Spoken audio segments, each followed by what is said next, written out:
What would you do if you lost a shoe mid-race? If your body gave out and you soiled yourself?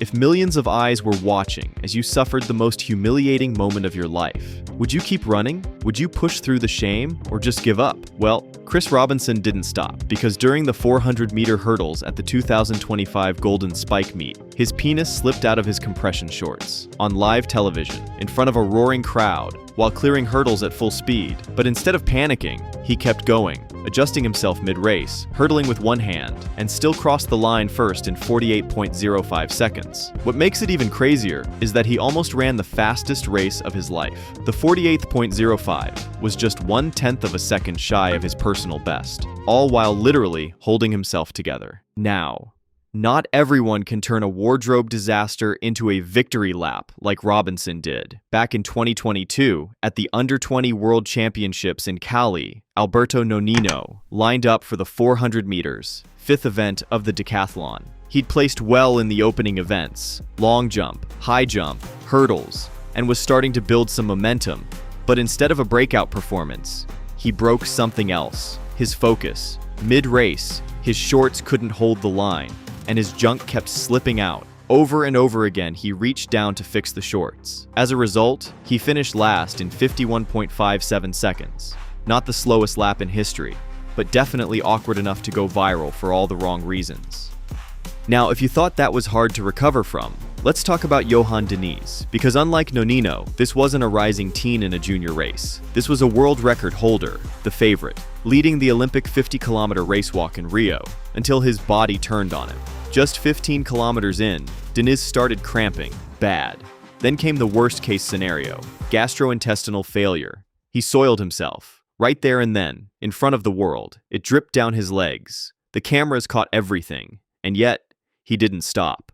Then, 35 kilometers in, after pushing through heat, pain, and pure humiliation, he collapsed, flat on the pavement.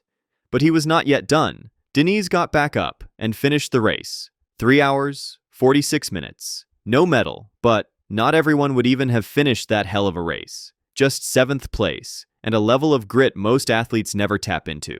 Now, if you thought that was an awkward way to go out, wait till you hear what happened to Anthony Amirati, because this wasn't some anonymous rookie. This was the French pole vault prodigy, 21 years old, competing in his first Olympics in Paris, in front of a home crowd. He cleared 5.4, then 5.6. Next up, 5.70 meters, a height he's cleared before. The takeoff was smooth and solid, but on the way down, his knees brushed the bar. Then his groin clipped it. And that was it. The bar fell, and so did his Olympic hopes. No final, no redemption. Headlines came with a smirk.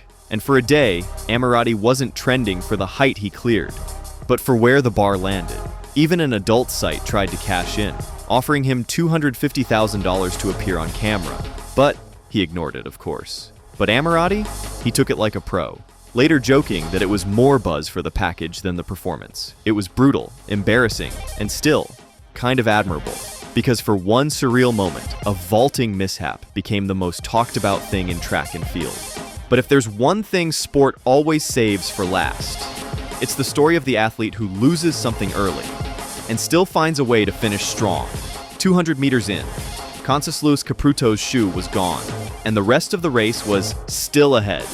He could have stopped, he could have quit, but he didn't. One foot spiked, the other raw. He ran through every water jump, every barrier, every second of pain for more than a kilometer. And when the bell rang for the final lap, he still had his pride and stride in check. In the last stretch, he passed El Bakali, and somehow he won. Kipruto said, "I had big pain, but strong spirit." And that, more than the trophy, is what made him a champion that night. Most didn't even make the podium, but what they showed, in pain, in failure, in grit, is the part of sport that can't be measured in medals. It's the part where they keep going, even when everything says stop.